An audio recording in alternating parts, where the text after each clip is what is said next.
Today on How To Blindz, we'll show you how to install a classic roller blind.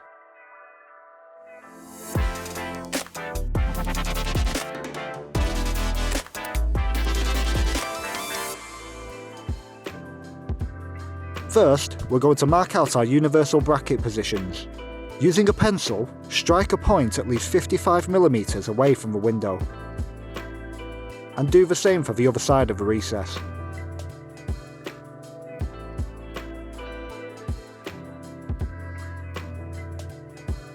Now we can secure our brackets. We'll start by screwing our idle end into the previously marked spot, ensuring the bracket isn't completely flush against the wall so you can fit your bracket covers. Secure with a second screw, and you can now fit your bracket cover.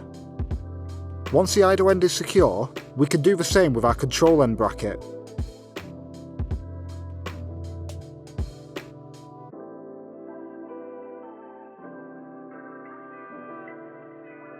Now our brackets are in place, we can install the roller blind. Start by inserting the plunge end of the roller into the idle end bracket, and then pop your control end into place.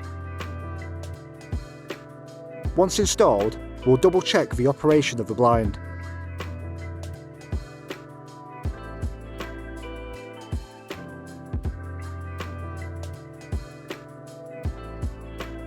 Your roller blind will come with child-safe easy break connectors, which will break apart under too much pressure and will easily click back together.